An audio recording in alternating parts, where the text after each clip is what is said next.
Hello, everybody, and welcome to the Doctors of Running podcast, where we, a group of doctors of physical therapy, discuss the art and science of running and the stuff that we put on our feet. Today is a really exciting day for us on the podcast. We have a guest that we've been looking forward to talking to for a long time, and it's probably someone that everyone who's listening to this podcast has heard of, or they've heard of the study that has, I would say, in some ways, has, quote, made him famous in the running shoe world. It is Dr. Wouter Hochgamer. We are so glad that he's here. Dr. Hochgamer is a researcher focusing on biomechanics and energetics of human locomotion, or running.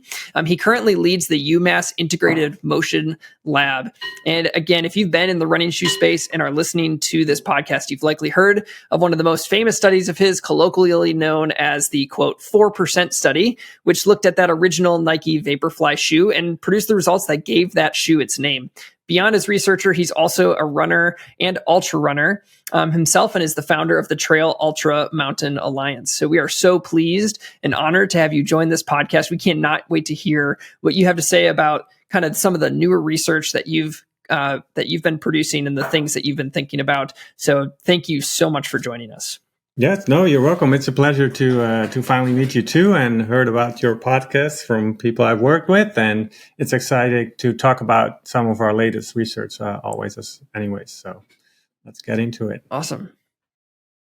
Well, before we get started, I should also say Dr. Matt Klein is also with us, who recently passed his PhD dissertation defense. So congratulations, Matt. That's a huge step in your academic journey and your teaching and all that. So I'm sure you're sleeping a little bit better now than you were a couple days ago. Just a little bit. You can still see the bags of my eyes, but that's normal.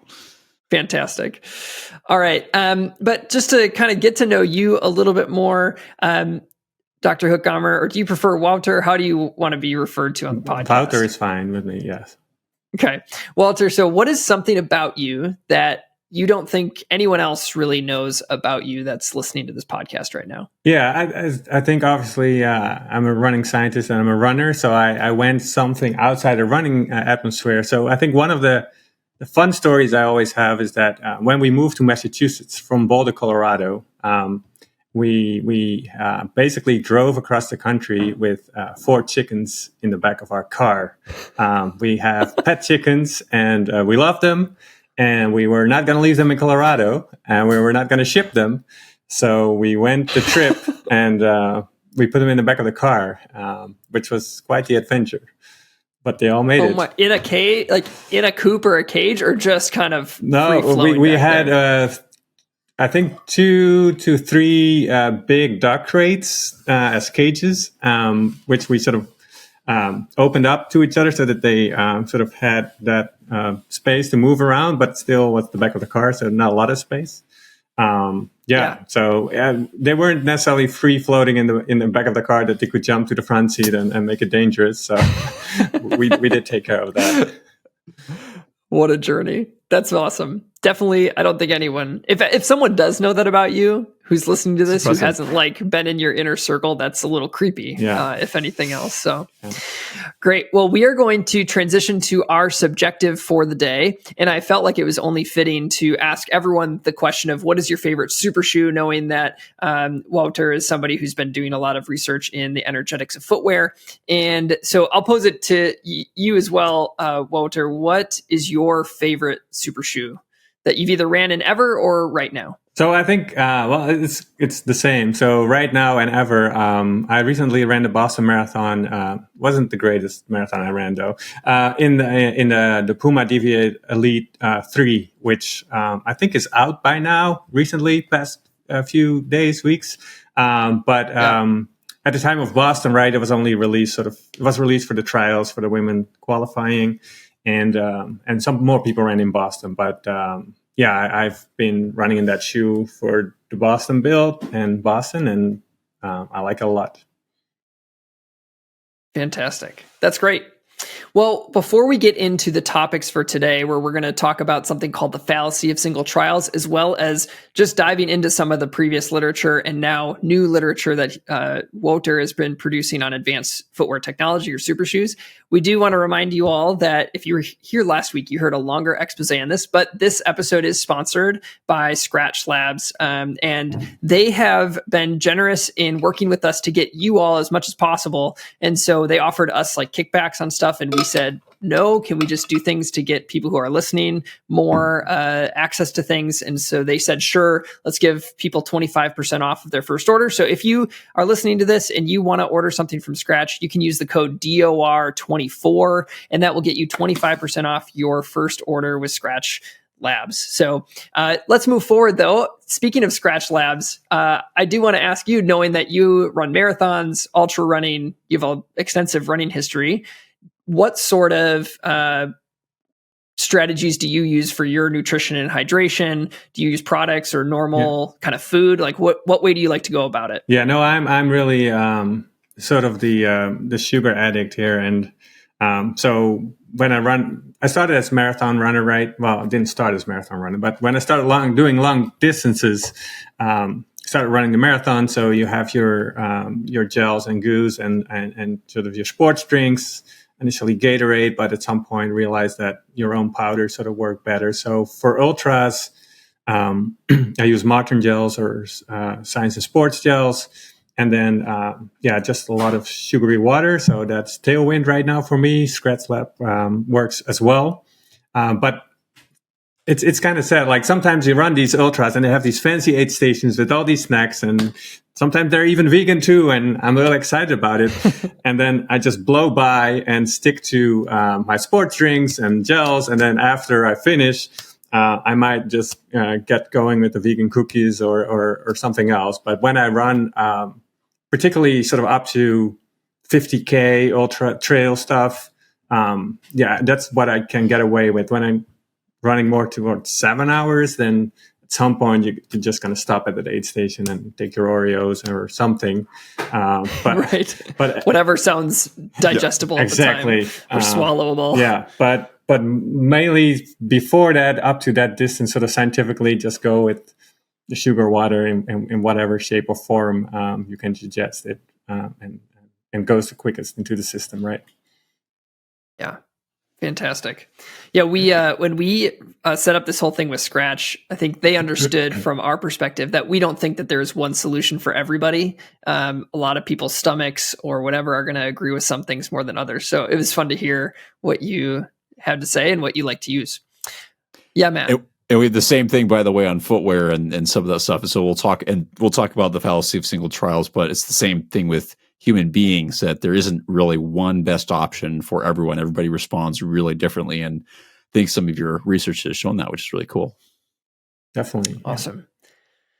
All right, so here we go. Let's get into the meat and potatoes of this episode. Let's talk first about this idea of the fallacy of single trials, which was actually the name of an article that was published in the Journal of Sports Medicine in January of this year, January 2024. So first, can you just tell us what inspired the writing of this article for you? Yeah, so there were a couple of different things happening at the same time, but I think there was one big inspiration to this article per se, was that, and you've probably talked about this article, but there's been studies more recently. So there's different things going on, right? So everybody is sort of trying to find out who is a responder, what explains a responder, and then also there's this talk about super responders, hyper responders, under responders, non-responders, and a lot of that sort of information is interesting, but there were some studies that were getting a lot of attention, showing or indicating that some of these East African runners had benefits up to 11% in one shoe or 11% the other shoe.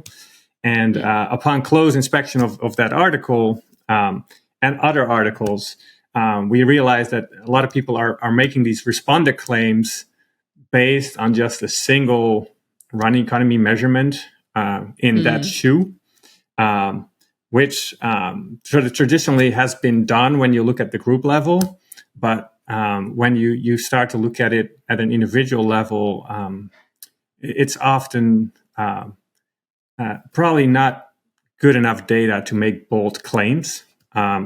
So that sort of set the stage for us. And then we have always been doing at least 2 trials in the same shoe within the same block of measurements within the same visit. And then for the Nike study, the 4% study you talked about, we did that twice in each shoe within the same session. Then we did 3 days at different speeds, right? So we tested these people at least 6 times in each of these shoes. And then we took the average of the whole group. And that came out to be that number. Versus now you see that some studies just put somebody in one shoe once and then again in another shoe. They take that number and say, for you personally, based on our test, this is your number. And that's where we were like, well, just step back here a little. Just think about what are we measuring? How are we measuring it? What are the measurement errors that the machine makes? What's the physiological variability of people running on a treadmill? These are all things that are important. And as a field, moving forward, we should pay attention to what we do in those studies and be a little more careful by putting up a number based on just one time in one shoe, one time in another shoe. Other studies have been doing one time in one shoe on a day one, and then a week later in another shoe that has other issues with the measurement equipment that we're using. It's not necessarily perfectly comparable from one day to the other because of environmental conditions or just calibration of the system. So all of those sort of things inspired this for us to sort of say like, hey, let's all step back and think about how we do this and make sure we do this carefully. And if we do not have time to do it carefully, just don't make too bold of a claim. And then, funny enough, when we started doing that, we found out that people had been saying this for over 40 years. When they started doing the first shoe studies, they already knew that. But as you probably know too, like sometimes it's hard to get to those old papers. People don't always have the time to read all the classics. So this sort of started to disappear. So we were just said, okay, let's remind everybody about what we know already for 40 years, that if you're going to look at an individual response of one runner, you have to have them do a couple of repeats in the same shoes before you decide or calculate what their number is. And I have some follow-up questions on that. But before I even ask those, if we take another step backwards and just for people who may not be steeped in reading literature and some of the language used here, how would you define what fallacy of single trials really means for, again, somebody who's not like in the research world? Yeah, so basically it's a single trial would be if you just take one measurement and so a single trial, running economy trial in our case when we talk about running footwear, running economy when we talk about other scenarios, but that's often what we do. Maybe in your case too, if you look at running biomechanics and injury risk factors, sort of the same thing. If you just take one snapshot, one single trial, you might not get to the actual answer. It's sort of the measure twice, cut once approach, right? That's the saying, and that saying is there just you want to measure twice, and that's basically the whole story of this article is basically the same. Like we want to take a couple of measurements, in our case, running economy, which is oxygen uptake, which is combined on the air that you breathe out. So we measure airflow. So the airflow sensor is actually pretty hard to measure airflow. So there is some measurement, estimation, calibration stuff going on there. And then from the air that you breathe out, we measure the oxygen concentration and the CO2, carbon dioxide concentrations, right? And those, again, are also measures that have some measurement error. It's not as simple as just a tape measure that you put to something and get the exact number, and it doesn't change if you do it again with the same tape measure. It's about telling these oxygen sensors, this is our tank air, and this should be 4%, and this is room air, and it should be 0% or 0.04% of CO2, and then we calibrate it against it. So all of that, it's a little more complicated to calibrate all these systems. And since all of those sensors and their information go into this running economy measure, we're not really able to get a precise measurement every time we do it. So that's what we're warning people for with evaluating the studies. And sometimes it's fine, right? If you do a study with 40 people and they all do one trial in one shoe and all do one in the other, and you say on average this whole group saw a 2% difference, then I'm fine with that number. But if we're then going to say, well, this person had 7% and this person had minus 3%, then I'm like, well, if you want to make that claim, you have to test that person a couple of times to make sure that that was actually 7 and that the other one was actually minus 3, and it wasn't because of sensor drift or physiological drift or things like that. Yeah. And so how confident do you feel when you're performing these studies that if you get, so it sounds like you do 2 trials within a single session.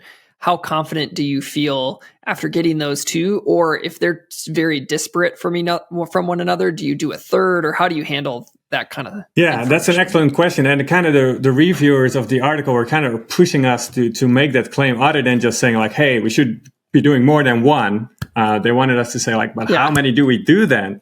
And there it really comes down to sort of your answer too, or your suggestion is like, I still would feel a little uncomfortable just doing 2 if I want to look at correlations between the responses and other measures. Again, if we do it at the group level, I think 2 is fine. But and sometimes we do tests where I think I'm probably one of the participants where my numbers are pretty much like, let's say for the 4% study, it's always 4%. It varies between 4.01 or 4.1 and 3.9. But we have other people in the lab where when we measure them, that same example would range from 2 to 6, and it's the same person. They just do it twice. So I think if doing 2 trials, taking the average is okay. But if you really want to make bolder claims, you might want to do a third trial, like you said, or repeat it on another day.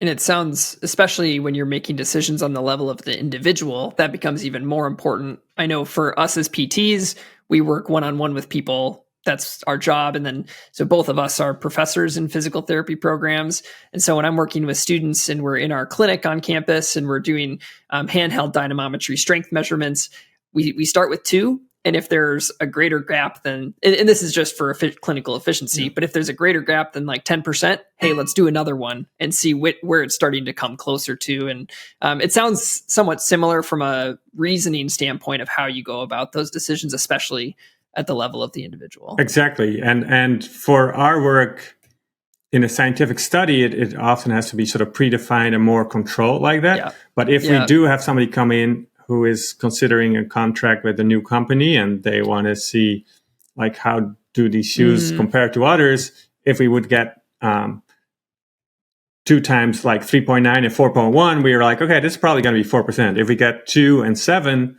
or let's say that would still be better, but let's say we get a -2 and a +2, we would do that third trial to make sure to get a better idea, because we never were going to be sure which one is more likely to be better. So kind of like you do that too when you see that the 2 individual measures vary too much. Now again, if we do a full-blown scientific study into some of these questions, we probably set it up ahead of time and decide we will test everybody 2 times, 4 times, 2 times on different days, things like that. Yeah, that makes sense. And when you see somebody who has the kind of 2% on one trial and then the next one in that same day it's 7, what in your mind usually accounts for those differences in somebody's testing? So there's a couple of different things that go into this.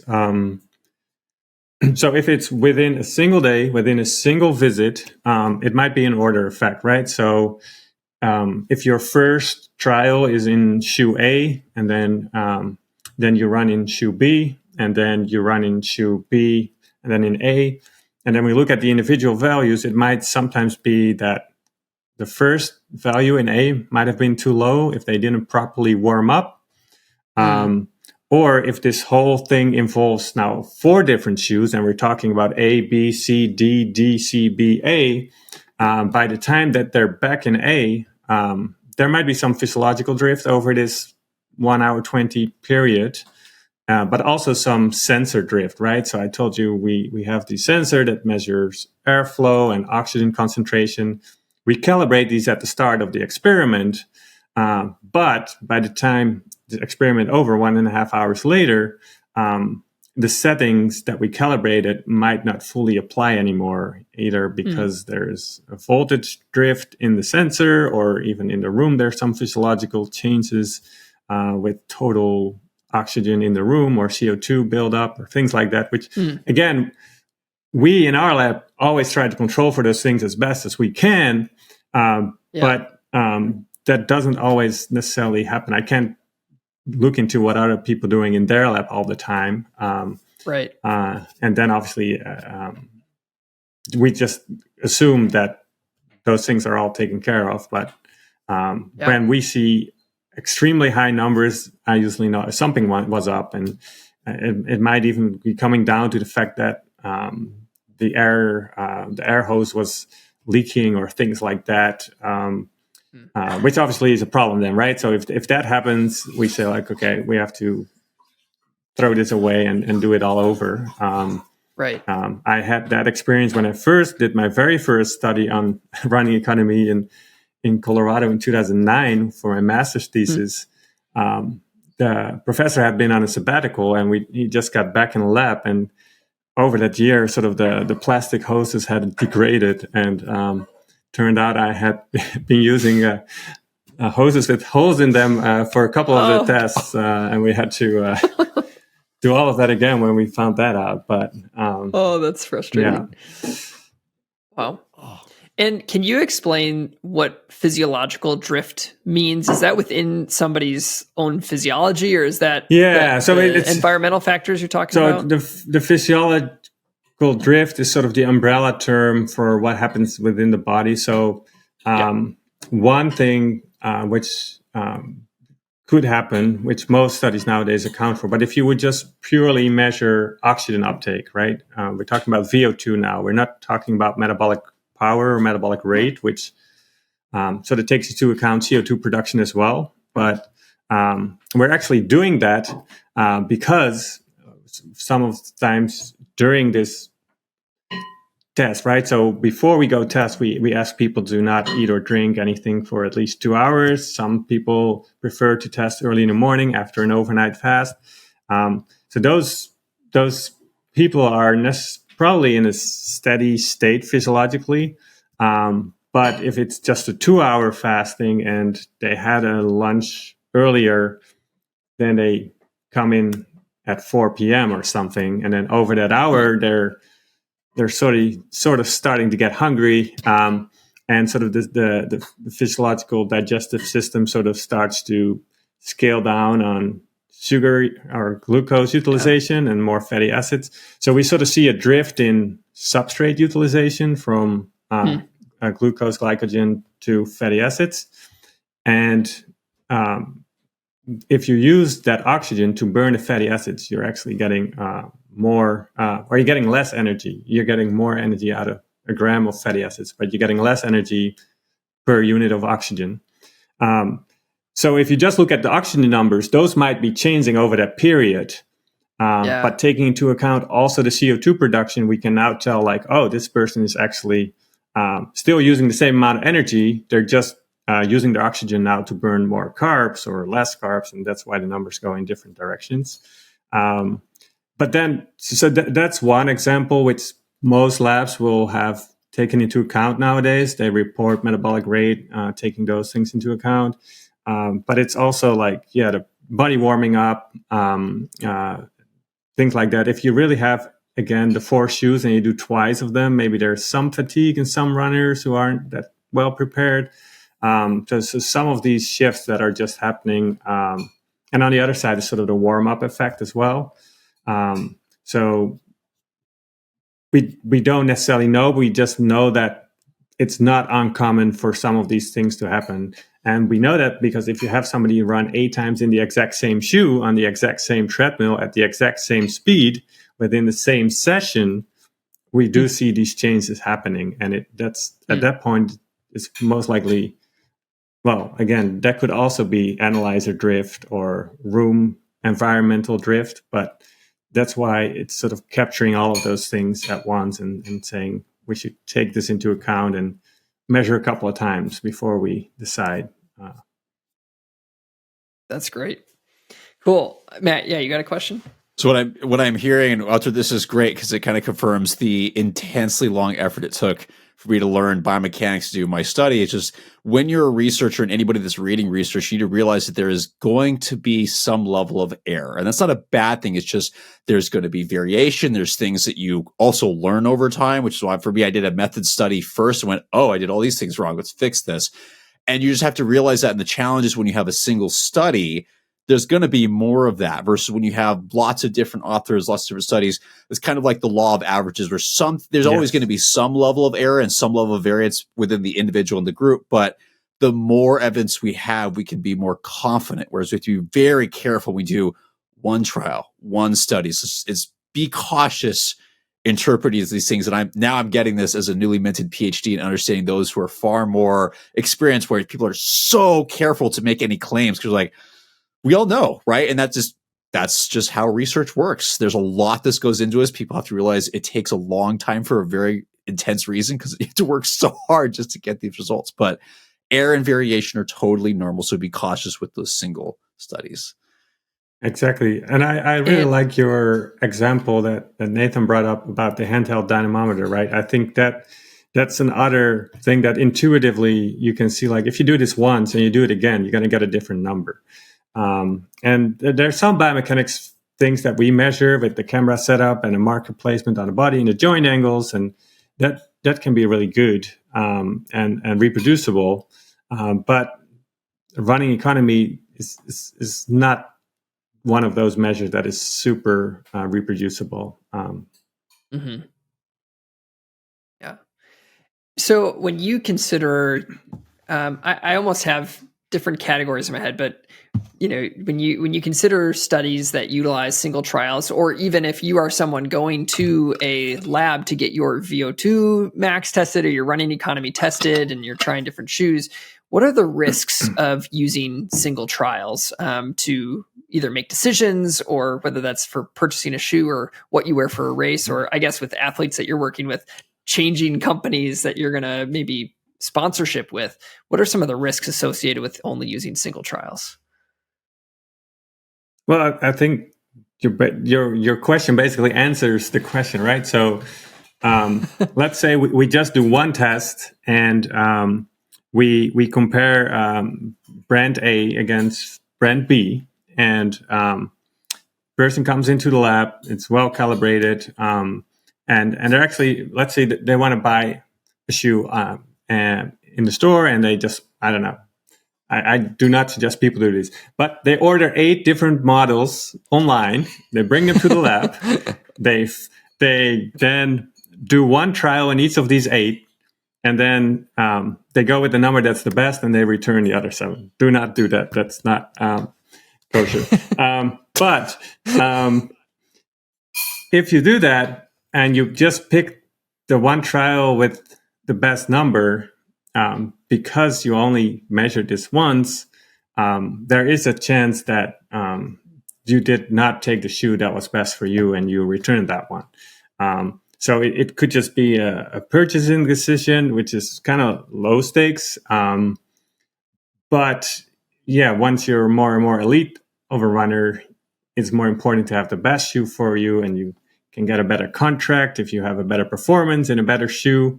Or what we talked about, what we see more recently is that people have a sponsorship with one brand and they're considering switching brands, and then they just want to make sure that the new company makes shoes that are at least as good or ideally even better than the shoes with the company that they're currently running for, right? So those are high-stake decisions. So you probably don't want to go to a lab and run in each of these shoes once, And let's say you run, that's another thing to consider. If you run in that, let's say at a 14 kilometer per hour or sort of 7-minute mile pace, but you're actually sort of this sub-elite person who's running their races at 18 kilometers per hour or 520 mile pace, you probably want to test it as close enough to your marathon race pace. But if you do that, you want to do that a couple of times. And I know several examples of people who have done exactly that, but they replicated our study. So they did it twice in each shoe at a speed close enough to their race pace of interest. And then the numbers were closely enough between the different trials to make a clean decision. Or in the case that it wouldn't be the case, they could then just say like, okay, either it doesn't matter which of these brands, or I need to test this again if I really want to be sure.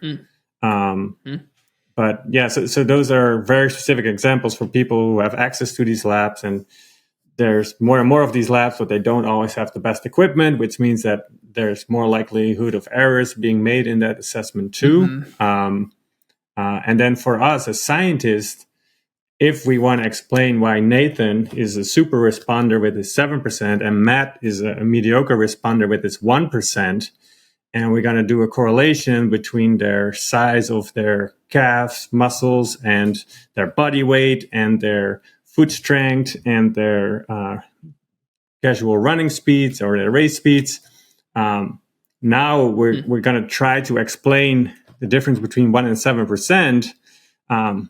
And there's hundreds of candidate variables that go into this. And then we might say like, oh, this is all about calf muscle strength. And now if you really want to know whether you should be running in shoe A or B, you should do this calf muscle test. Because if you're strong enough, you should run in B. And if not, like Matt, then you should be running in A. I'm not inferring that Matt has weaker calf muscles. This is just the example. But yeah, so that's why we really wrote this article for the field to realize this, because people are trying to do these analyses, and I don't want people start chasing in the wrong direction based on, and we can only do these analyses if we test hundreds of people, and you can't have hundreds of people doing 40 shoes twice, right? So there has to be some give or take somewhere. But we want to say make sure that give or take is probably not in how often you run in the same condition. You probably want to repeat that. Yeah, that's fantastic. And in this whole sphere, knowing that there are studies that have been gone through with single trials and even just other studies in general, are there any specific studies or concepts that you'd like to be replicated that you've read or that you've done yourself? Yeah, so we are currently, and we have done in the past, looking at sort of uphill running and sort of the carbon fiber plate story there. And when you add different grades and you say you have level, uphill, and downhill, and you do it at one speed, but then you already have 3 grades and 2 shoes, that's already 6 trials. And you probably don't want to be doing more than 6 or 8 trials in a visit because of the analyzer drift, which we talked about, sensor drift.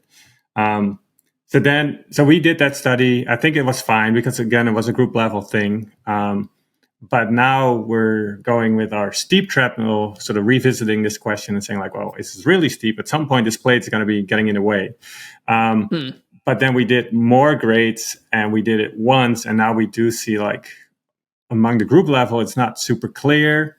So now we're actually sort of restarting the study and say like, okay, let's just do level and super steep. Forget about the intermediate grades, but do repetitions on the level and do repetitions on the steep grade. So that's sort of one example where we realized that we would have more statistical power by averaging multiple trials. I think in the field, I already mentioned the 11% observations. I'm not super fan of that one. And interestingly, recently, I read that the authors of that study also acknowledged that not all of these runners had a lot of experience running on the treadmill, and they only did one trial, so they sort of were aware of that limitation. But now Right. for me, it's sort of like, well, what's the saying? The genius out of the bottle, is that it? Or Yep. So It's already out there. yeah, so you can't take that all back. Yeah. Like, people have thought about it and digested that information, and yeah. So that one, and then there's been other ones again. Like, they tested 100 people. They sort of split them up in responders and non-responders, and saw that speed was a big effect. And I think when you talk about that, just the fact that you have 100 people, for me, it's okay. So I don't necessarily think that's going to be easy to replicate that. So I think it's just more moving forward. People need to keep that in mind and know that if there's studies that make these claims or inferences, just verify if where does it come from, and is this just a first indication, and we should follow up with more rigorous research to test this specific hypothesis, versus something that already has been carefully, elaborately executed, and then we can be a little more confident in the actual finding of a study like that. fantastic. Yeah, Matt. It's harder to teach the public this, but for my PT students, for example, that's why you always have to be very cautious when you see a single study, especially one that stands out and is so different than others. You always have to ask, how'd they do this? So for the students I work with, one of the first things I tell them, learning to read research, don't just read the abstract, is go read the methods first. It's hard for the public to do this. So we try to clarify that and be cautious. But if you see immediately in the methods, like, there's going to be this or like, what are you doing?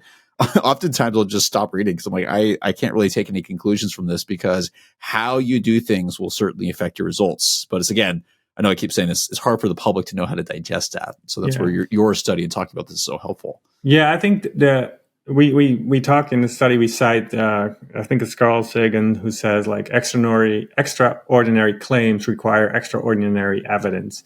And yes, that sort of was something that I thought of right away when we saw the 11%.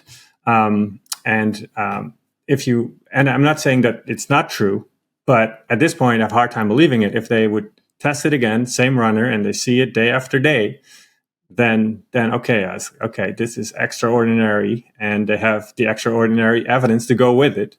So, and that's also something when we did the original 4% study, were sort of aware of, right? We were like, okay, these shoes are actually, for the first time in a very long time, better than other shoes.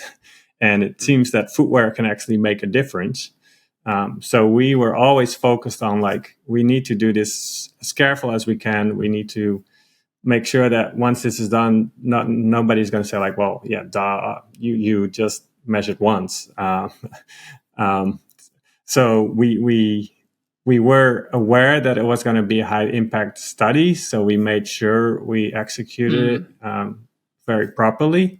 But again, I mean, the 11% obviously wasn't set up to be a study into that, right? They just had the opportunity to test some elite runners that are way better than I have ever had in my lab.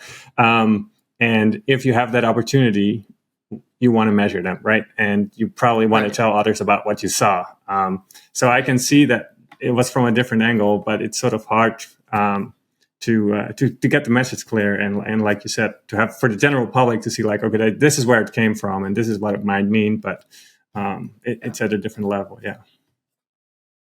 Well, that's actually a great segue into kind of our next main topic, which is, we've been dancing around it, but just that topic of super shoes or advanced footwear technology.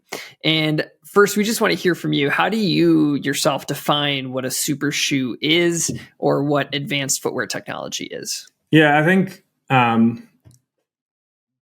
it's interesting to have a clear definition, and has been some discussion about footwear researchers who then came up with the term advanced footwear technology, which I personally don't necessarily always like, either just for the grammar. It's hard to deal with sometimes when you write.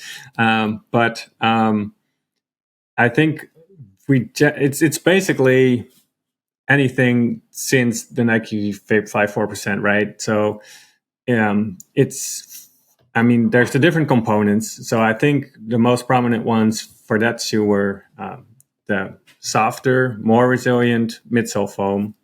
Then there is this carbon fiber plate, which I think in the official scientific definition of AFT is a rigid moderator, because obviously Adidas had their rods initially, and I think their plates are still sort of more rod-like.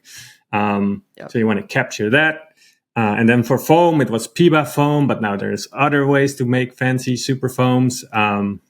So it's generally just considered as a very soft and resilient, highly resilient foam.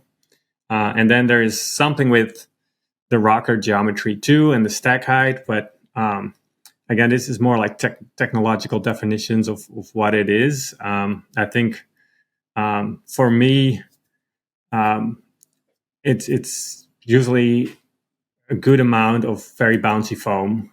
That's the most important ingredient. Scientifically, it's sometimes hard, even because we do studies on super shoes, but then we leave out the plate, and it's like, is it then no longer a super shoe? But well, we're trying to control it, and we kind of want to talk about it in this context.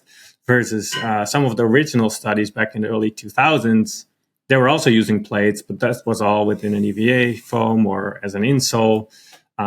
So yeah, it's kind of varies, but I think most people know what a super shoe is when they see one or when they wear one.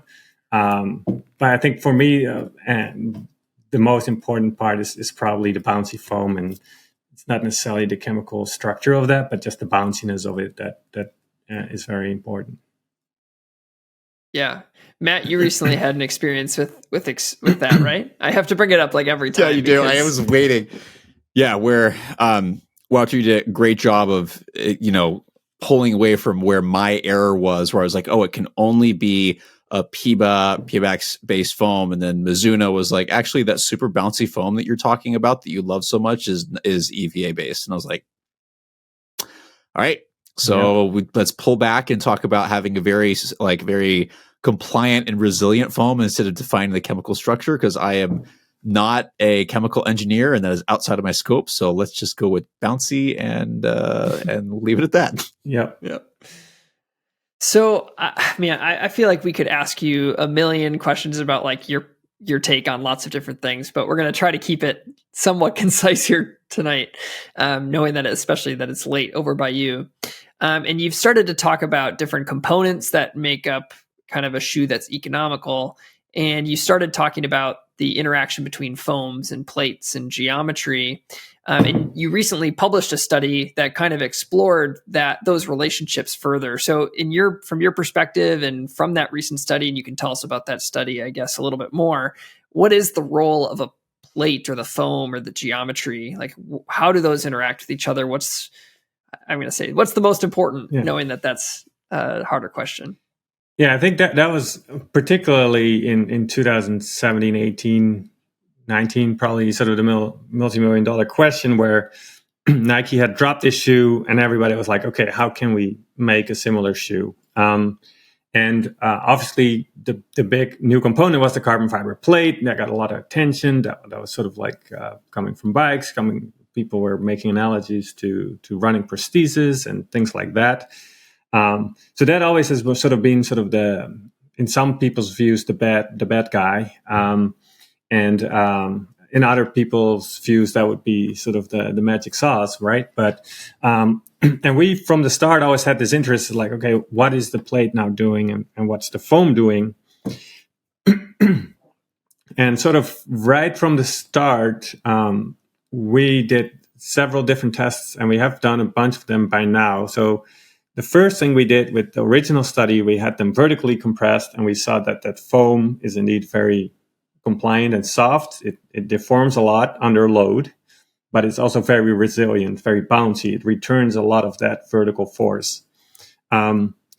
So we quantified how much that would be under the normal body weight of somebody running at a decent pace. And then then we looked at the biomechanics of sort of what happens with the shoe during toe off, and sort of quantified how much flexion is there in toe off in the plate, and is the plate also functioning as a spring, stirring that energy during just before toe off and then releasing it right at toe off, right? And sort of using biomechanical approaches, we could quantify how much is the shoe flexing. We knew how stiff the shoe was in bending. So putting those numbers together, we sort of got an estimate of how much energy the shoe sole was storing and returning in bending. And at that point, we sort of, we never looked inside the shoe, right? So this is all from the outside and putting things together. But that suggested that the vertical foam compression was returning 50 times as much energy than the bending and straightening of the plate, which was already sort of suggesting that there's a lot more going on with the foam than with the plate at that time. Then when I started my lab here, Laura, I think who we've talked to before, did the cool study where we've had her on here. We cut the Vaporfly shoes. So we got through the plate, taking out the bending stiffness off the plate. Everything else of the shoes was intact. And we measured running economy, and we basically saw no difference between an intact with the plate and the cut shoe where the bending stiffness was taken out.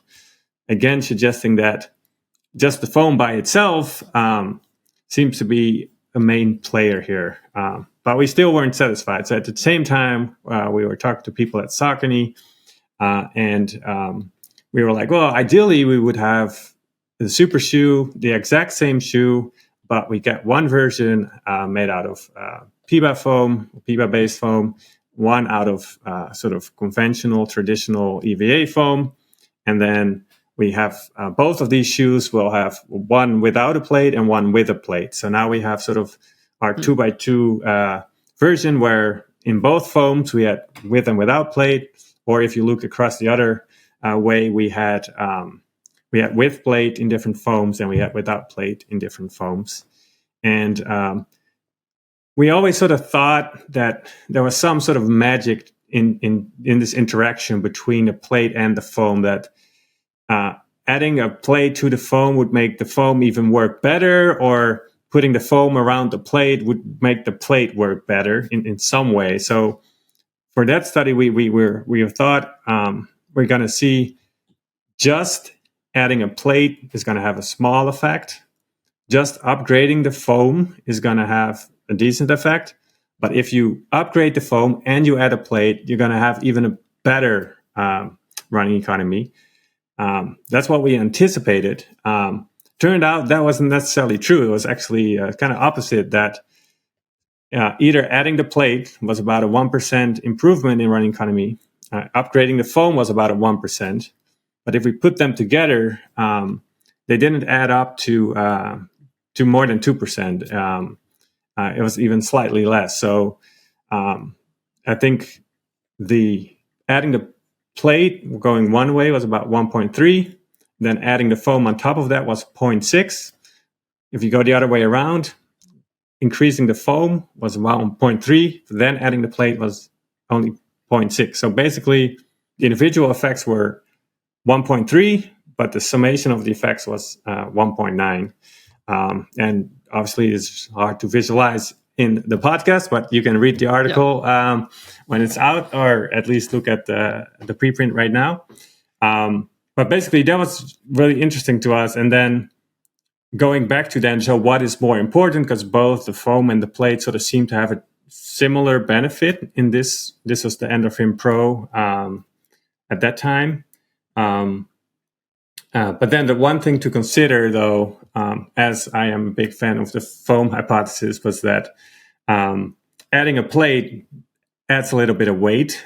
So you can only get that, and going from an EVA foam to the PIBA-based foam actually reduces the weight. So if you take that into account, because we balanced the weight out to control for that, but if we wouldn't have done that, you would have seen that the foam was slightly more beneficial than the plate.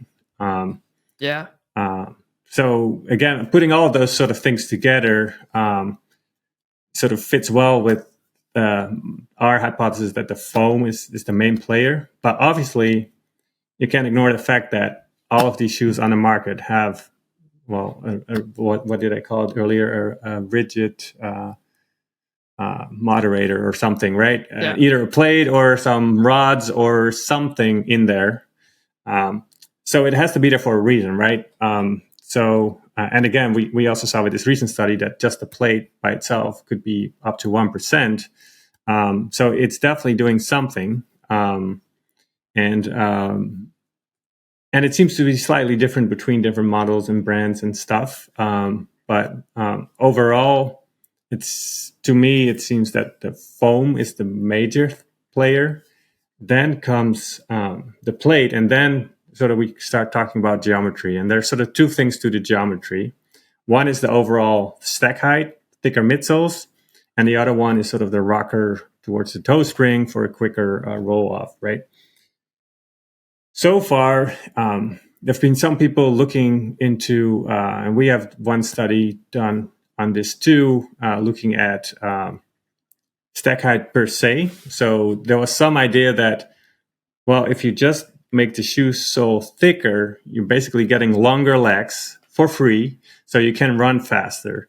Well, that's or for $250. Well, yes, not for free at all. Yes, or for $300 in this case. Yeah. So, but even physically, that's not how it works, right? So if we make people's legs longer, and they could take a longer steps, you still have to sort of move your center of mass over your foot during stand. So basically, the idea would be if you have a very long leg, then your glute muscles are going to go over hours because they need to work to get you over that. And that's kind of what we saw too. So we had sort of two versions of this study in our lab, where one, we purposely took a very firm foam so that it was really all about stack height. And we saw that running economy got worse with increasing stack height. And then we did it also in a fancy foam. And then we actually saw that it did get slightly better. So if you do have a bouncy foam, it might be a good thing. But then it's related to the bounce and not to the fact that you have longer legs. And then the other cool thing about that one is those differences were so small. And again, we did all this by controlling the shoe mass. And technically, if you add more midsole foam, it's going to increase the weight. So that was going to counteract it again. And then that's why when you see those huge thickness Primax soles, they have these cutouts everywhere and trying to save mass everywhere to sort of counteract that. And that might be an instability issue further down the road, which is probably more on your side than mine. So that we did that study, and then Zach Behrens, who's currently a postdoc in my lab, did a sort of similar study for his PhD work in Calgary, working with Adi, and basically found the same thing. Like extra stack height is not helpful. They didn't necessarily see that it was worse, but it was definitely not helpful. So just making those soles thicker by itself is not helpful. However, there's three benefits of having a thicker sole. One is the extra bounce, which I just mentioned. But talking about geometry purely, if you have a plate in there, it can be more curved because you have more room for it. And then the other thing is, if you start higher, you can have this more aggressive rocker profile, which might help you there. And some people are starting to publish on this. We have some work on this as well. And it seems that we're now getting to the fact where there probably is some advantage, but it's so small that within our measurements, and we just talked half of the episode about the issues with that, we can't necessarily quantify it precisely. So and that's basically, in my view, like when something is less than 1% difference, you have to have either a lot of runners and a lot of patients to find it, or for most studies, we say like, well, we can't rule it out, but it's not an obvious difference. So that's where the sort of the rocker is sitting now with the toe spring and the roll off, where there seems to be something going on. Biomechanically, it makes sense. But if you look at running economy, that difference is not large enough to stand out statistically to be there, which again doesn't mean that it's not there. It's just too small to stand out at the level where we measure it. I have about 3,000 questions that I want to hear your thoughts on. I have two kind of parallel ones off of this regarding what you just talked about with varying stack heights, as well as interactions of plates and different kinds of foams, where it's not the sum of its parts, it's less than the sum of its parts. And just to clarify, when I read that study, the one that's in preprint, it also is kind of mind spinning a little bit of just, hey, let's make sure that we're thinking about this cautiously and whatever.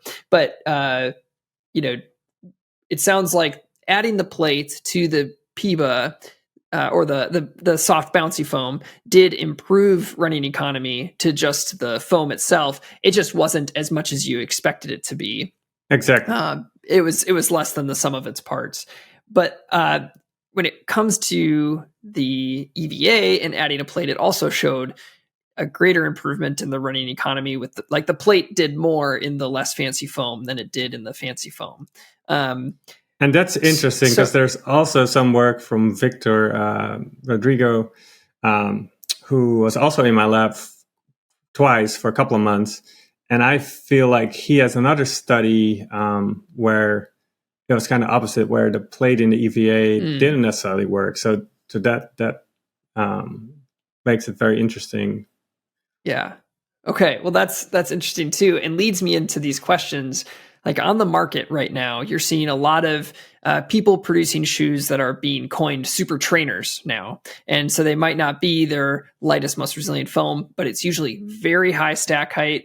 They might have some sort of fancy foam, either the whole thing or part.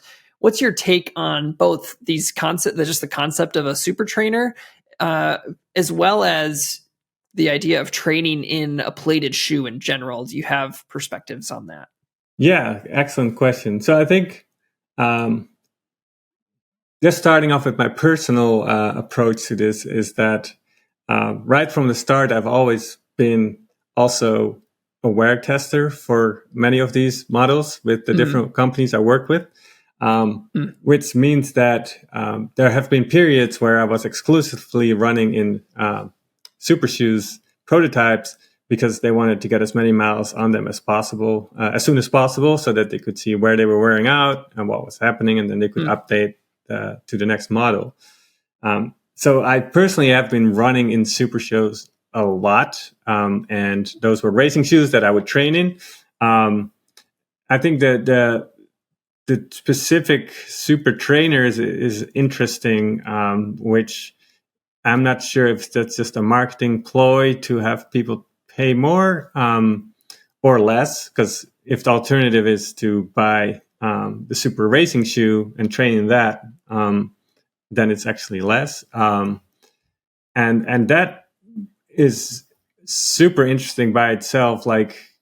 And there's a lot of opinions on that. Again, personally, my experience has always been I just run in them all the time, and it seems to work fine. But we're actually currently starting a study to look a little bit more into what's happening at levels of the foot muscles in the different stiffness situations. But awesome. And then there's, I think Justin Matisse has done his intervention studies for his master's work, where people were assigned either a super shoe trainer or a flat trainer, but the flat might be a little too aggressive on the other side, where as an actual trainer, you want a kind of a trainer and not either a super shoe or a flat. But yeah, it's interesting. And it sounds like this is the article in MIT Technology Review that came out recently, where journalists went to Kenya and talked to a lot of athletes there. And it turns out that one of the coaches said that I think his athletes are running about 60% of their miles in super shoes, which makes it even more of a sort of economical equity question, because the shoes are as expensive there, and some of the sponsors athletes just either sell their shoes off secondhand or something like that. But it's getting more important, particularly the athletes hoping for this breakthrough. So that's a really interesting read, actually. But again, that's also pointing out that those elites are doing it, and sort of journalists went there when Kipling was still alive, so he started to spin the story around that, and then he passed away. But there's also a lot of talk that Kipling, as most people know, was running such high volumes, and some people were saying that that's because of the fact that he was running all of those in bouncy shoes, which he probably might not have been able to do that if he was doing this all barefooted, right? But then there's a whole born to run argument on the other side that says like, oh, the East African runners are so good because they run on barefoot growing up and things like that. So I don't necessarily know right now which is better. And if there is something that's better for everyone, it comes back to Matt's earlier comment about it's going to vary from individual to individual. And then for trainers, it really comes down to what you want to get out of it. Like I ran a 50K trail race yesterday, and today I went on a recovery run in my most bouncy max stack height shoe that I have, and it felt great. But if I was going to do a tempo workout, that shoe would have been way too slow, right? So it really depends on what you want to get out of this shoe and how much money you have to buy racing super shoes all the time, and how fast you want to wear those out. So, but there's something to specificity. I want to say that, like, I feel like, well, there's two things I want to say. One is, I don't necessarily believe the argument that if you run in stiff shoes or super shoes, that your foot muscles are going to get a lot weaker. I mean, you're not sitting on the couch. You're still out there running. But there's definitely the specificity of usage, and you would say, oh, you might use these muscles slightly less than you would have if you would have worn other shoes. So maybe relatively, and then can we scientifically even measure that? But then again, also the specificity comes back to if you're going to be racing in these shoes, you definitely want to have been training in them to some extent, so that it's not a new thing for you on race day. Yeah, fantastic. We'll wrap it. Oh, go ahead, Matt. So this is a hypothesis, and I have no basis for this, but this has been a thought that I've had. I've seen this because, yes, these shoes improve economy. Is it possible that they essentially allow, as you mentioned, it might allow you to train at harder levels? So if you trained, let's say your normal run, you're just someone running 100 kilometers a week, for example. If you run 100 kilometers a week in a traditional racing shoe, a flat or a trainer, I know those are very different, compared to a super shoe, right? That's not going to give you that maybe much of a difference. However, what the super shoes allow you to do is do 160 kilometers, for example. You can do that, but that's what it takes now to get that same stimulus based on Justin's study, is that, yes, you might not have as much stimulus from the workouts, but what the super shoes allow you to do is they do allow you to do more, so you might be able to go the distance, rather, I'm not going to say speed, but allow you to get more training in, but you actually have to put that greater amount of training in to get the effect. Is that fair, or do you think that's a complete misunderstanding? I do think that it's a very good point, and I think that's sort of my counter argument to sort of the weak foot muscles too. Is like, yeah, I don't get, like, I could have run 20 miles in my traditional shoe, but now I ran 24 in my super shoe. Am I getting weaker foot muscles now? I don't think so. Right.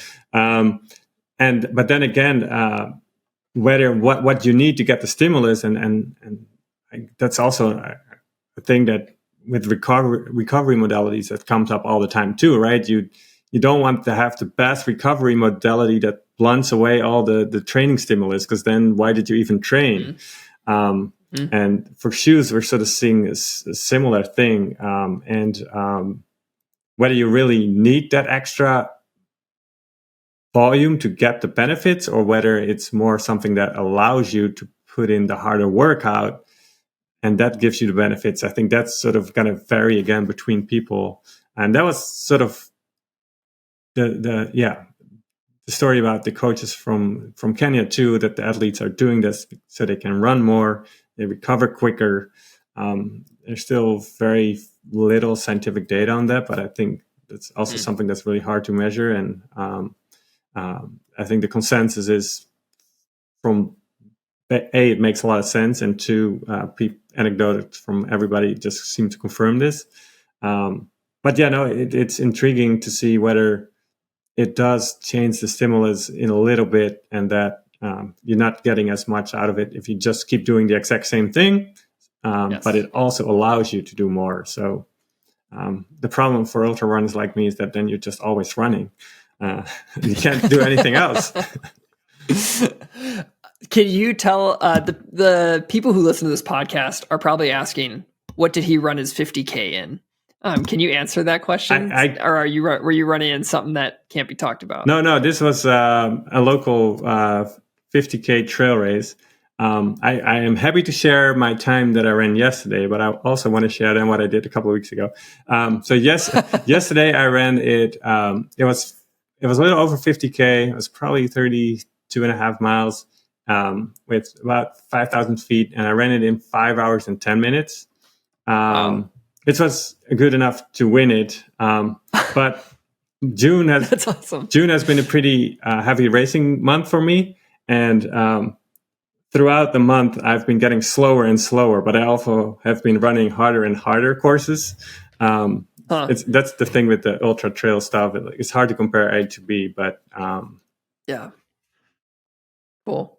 And what shoes were you wearing? Yesterday I ran the 50K and the other races too last week, which is a Puma Deviate Elite 1 with a trail outsole on it. Fun. Custom made for me back then by somebody at Vibram. But cool.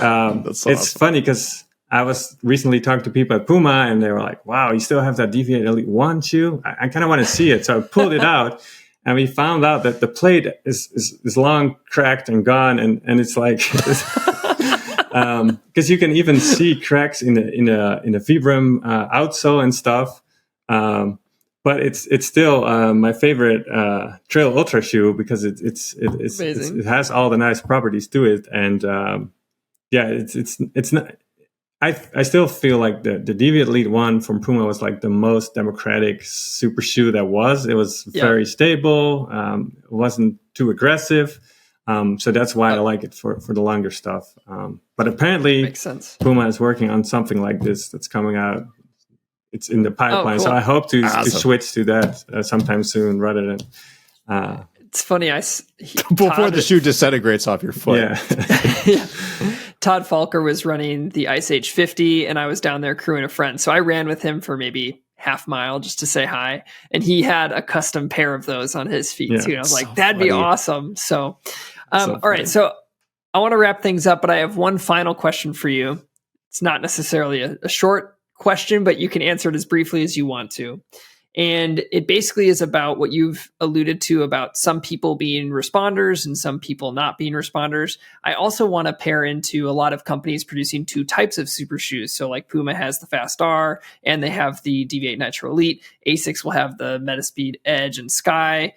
What are some of the things that you think are most responsible for responders versus non-responders? And how much does the different type of rocker geometry play into that? Yeah, no, that's sort of the big question at the moment. I think so.